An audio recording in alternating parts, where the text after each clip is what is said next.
Hello everybody, welcome back to Menopause University. This is video 219 and it's smack dab in the middle of a great big unit on osteoporosis.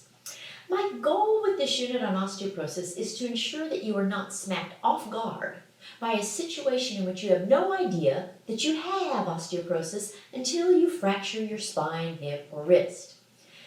Now, so far in this unit, which began with video 196, you have learned about all the things you need to know about osteoporosis in general. And that part of the unit is essential if you wish to succeed in avoiding the pitfalls of osteoporosis. I covered all of that general information in videos 196 through 210. And now we're embarking on the part of the unit that presents all the management options for osteoporosis in every category, regardless of whether you're trying to prevent it in the first place or prevent it from getting worse. So I've already covered the lifestyle and dietary options for preventing osteoporosis, and now I'm addressing the vitamin and mineral options. Video 217 was on the vitamins and minerals other than calcium and vitamin D. Video 218 was all about calcium, and this video is all about vitamin D. So if you have my book, this material is in chapter 29 under the heading Vitamin and Mineral Options, regardless of whether you have the first edition or the second edition. Now, in video 211, I discussed getting vitamin D from the sun. In video 216, I discussed getting vitamin D from your foods. And today, we'll discuss getting vitamin D from supplements. Now, if you're wondering why in the world you need to listen to me blabber about vitamin D, it's because everyone else is telling you all about calcium, even though vitamin D is the more important of the two. So keep watching. Now, the best place to begin is at the beginning, right? So that means you need to know the normal level of vitamin D, because you only need to supplement with vitamin D if you're deficient in vitamin D. So do you know what constitutes a normal vitamin D level in your blood? What about vitamin D insufficiency? And what about vitamin D deficiency? So right there, you see that there are 3 different levels designated for vitamin D, and you need to understand the meanings of each of them. A normal level of any substance is the level required for your body to function normally.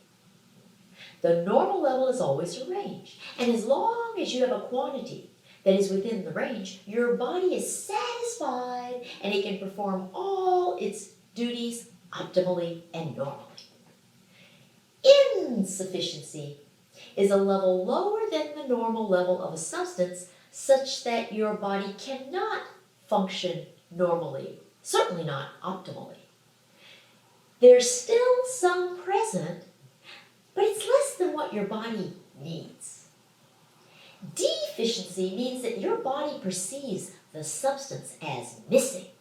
The word deficiency comes from the word deficit. In other words, your level is so low that as far as your bodily functions are concerned, there's none at all.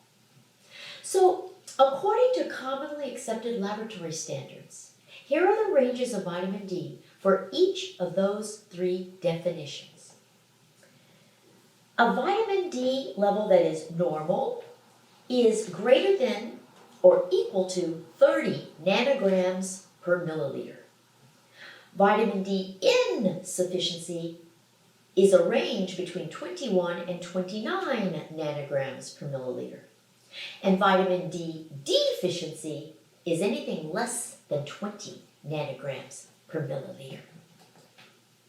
Now, a basic principle of your body is that it manifests symptoms only anytime you are deficient in anything. That's what you have learned about estrogen deficiency. You lose your estrogen and you feel miserable. Well, vitamin D deficiency produces symptoms too. The symptoms of vitamin D deficiency are muscle aches and pains. The problem is that they are often misdiagnosed as fibromyalgia or chronic fatigue syndrome. So if you have a vitamin D level below 30, you should consider using a supplement to boost it up. But before you do that, I want you to know why it's important to have a normal vitamin D level. You already understand from previous videos that your bones need calcium. And you realize that calcium improves the quality of your bone, not the quantity. But in order for your bones to get the calcium they need, you have to have vitamin D. Vitamin D is essential for calcium absorption from your intestines. And if the calcium can't get out of your intestines, it can't get into your bone.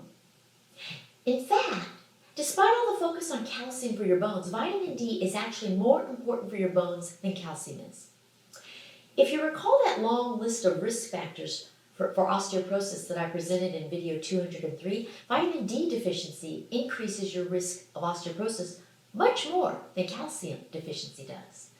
That's because vitamin D contributes to your bone quantity. It functions in the role of building bone. On that list of risk factors for osteoporosis, I de-emphasized the importance of calcium deficiency by combining it with vitamin D deficiency. So here's that list of risk factors with the line item of vitamin D deficiency emphasized in red text. And it turns out that 90% of adults over the age of 50 do not get enough vitamin D from their diets, nor do they absorb enough from the sun. In video 211, I taught you that the older you are, the less vitamin D you absorb from the sun. But that's not all.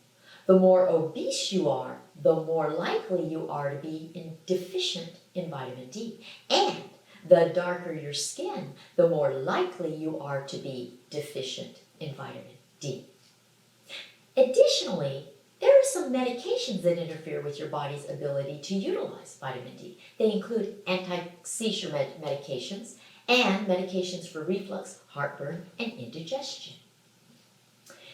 Now, the consequences of vitamin D deficiency are pretty catastrophic.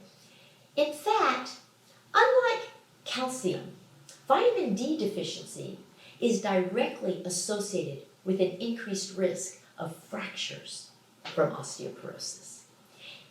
In addition to improving your bone quantity, vitamin D increases your muscle strength and stability.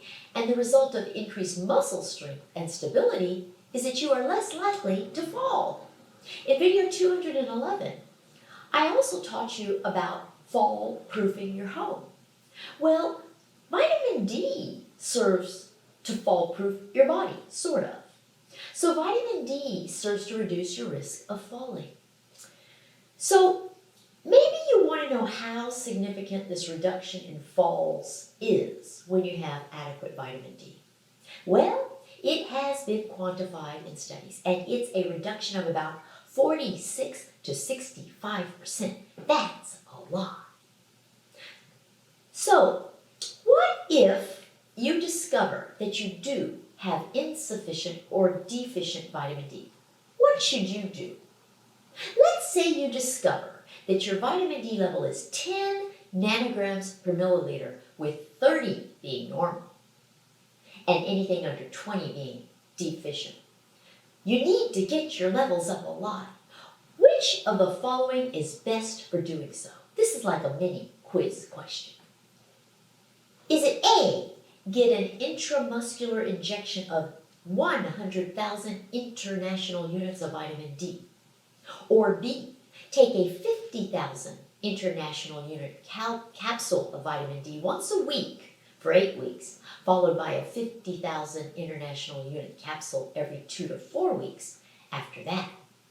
Or is it take a 1,000 international unit capsule of vitamin D every day? Which sounds better to you? I mean, 2 of them get your levels up very quickly, and the other one does so slowly. Or does it matter? Well, this is the important stuff, so listen carefully. Of course, most people say listen up, but I never really liked listen up. I mean, how do you listen up? If you can listen up, can you listen down? It's just a lot more correct to say listen carefully. There are many ways to supplement with vitamin D, but they don't all create the same result. The goal with vitamin D is to get your level into the normal range and keep it there. In other words, you want your vitamin D level to remain stable. You do not want it to be like a roller coaster going up and down, up and down, up and down.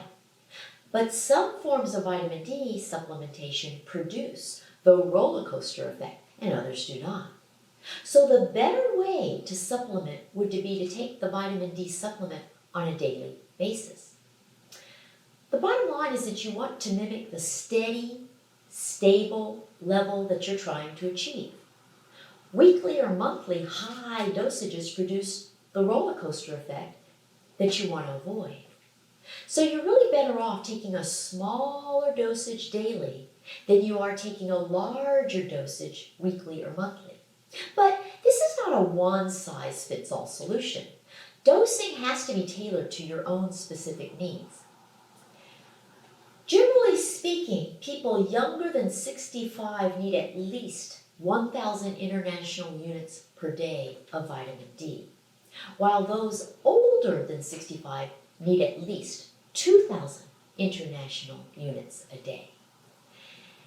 And you'll find recommendations for daily dosages that are as low as 600 international units as the recommended daily allowance. But listen carefully, do not use the recommended daily allowance or RDA. You are a menopausal woman.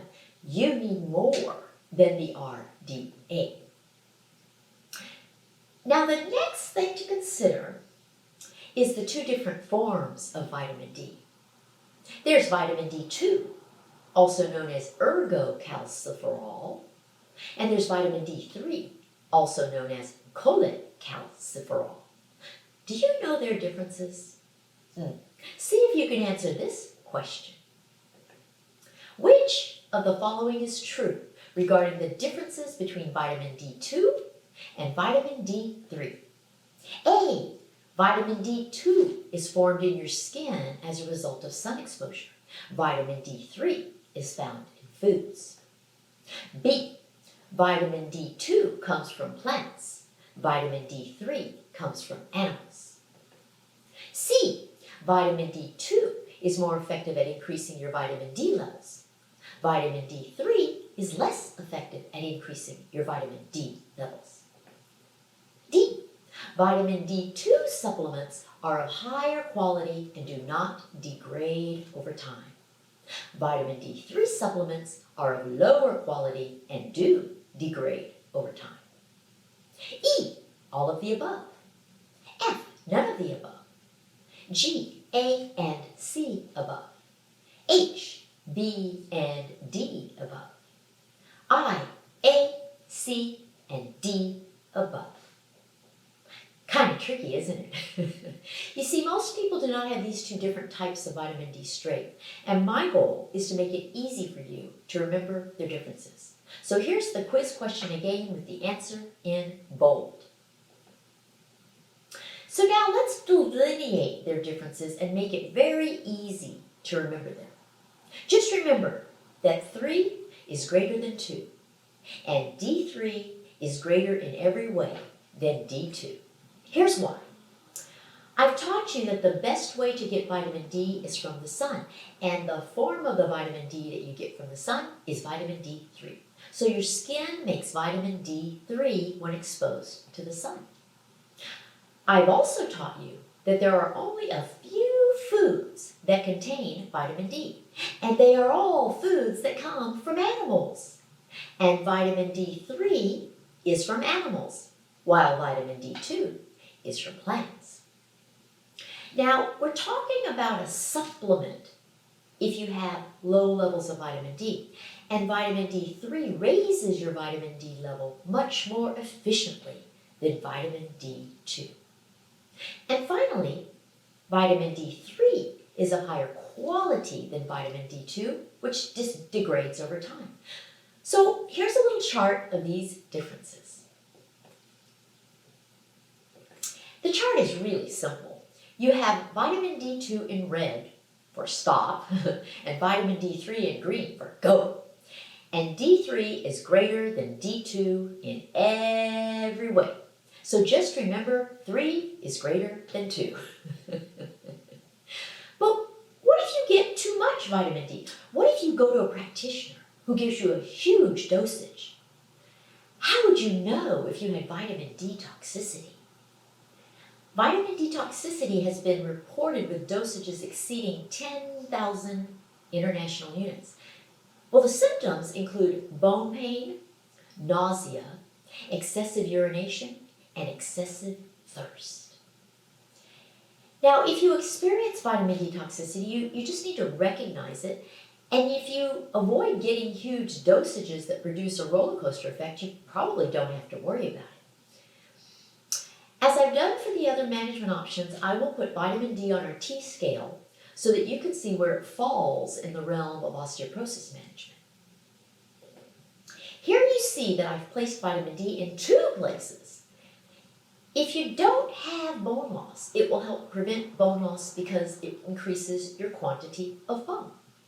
If you already have bone loss, regardless of whether it's osteopenia or osteoporosis, it will help prevent falls. So vitamin D is really important no matter where you are on the T-score scale. Okay, so now you know the important things about vitamin D for purposes of preventing osteoporosis and falls. Here is your little summary. A blood level of vitamin D below 30 constitutes inadequate vitamin D. You need adequate vitamin D to utilize calcium and prevent falls. If you use a vitamin D supplement, take one that is a lower daily dosage to give you a stable level rather than a roller coaster effect and present the risk of toxicity. Vitamin D3 is better than vitamin D2. Have you noticed that my videos are longer than most and that when I summarize what I've taught you at the end, it's usually really short and simple? Do you just wish I made 2-minute videos that gave you the bottom line? I mean, would you like it better if I did this? Today's video is about vitamin D. If you don't have enough, be sure to supplement. Below 30 is bad, so take vitamin D3 every day. End of tutorial. Nah. It's no fun and not as memorable. I'll continue to make my videos memorable.